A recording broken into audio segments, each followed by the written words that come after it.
Good morning, everybody. Before departing for Asia this morning, I'd like to make a brief statement about the economy. Over the past 10 months, we've taken a number of bold steps to break the back of this recession. We've worked to stabilize the financial system, revive lending to small businesses and families, and prevent responsible homeowners from losing their homes. And through the Recovery Act, we've cut taxes for middle-class families, extended and increased unemployment insurance, and created and saved more than 1 million jobs. As a result, the economy is now growing again for the first time in more than a year, and faster than at any time in the past 2 years.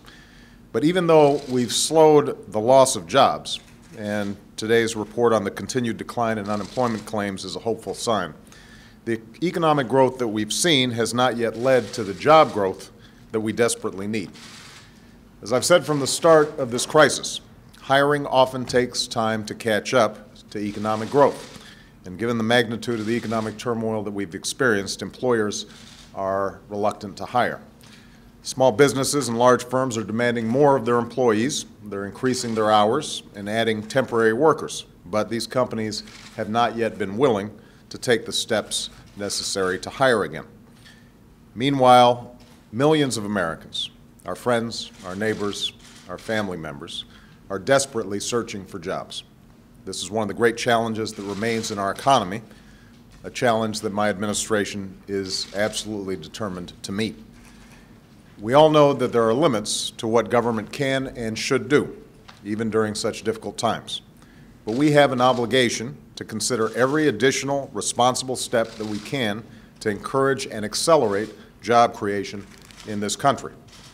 And that's why in December, we'll be holding a forum at the White House on jobs and economic growth. We'll gather CEOs and small business owners, economists and financial experts, as well as representatives from labor unions and nonprofit groups to talk about how we can work together to create jobs and get this economy moving again. It's important that we don't make any ill-considered decisions, even with the best of intentions, particularly at a time when our resources are so limited. But it's just as important that we are open to any demonstrably good idea to supplement the steps we've already taken to put America back to work. That's what this forum is about. In the coming days, I'll also be meeting with leaders abroad to discuss a strategy for growth that is both balanced and broadly shared.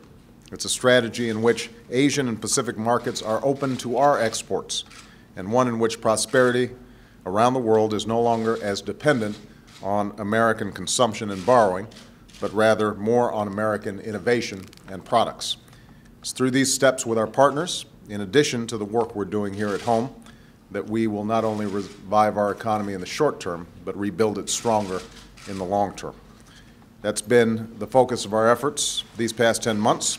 It will continue to be our focus in the months ahead. Thanks very much, everybody.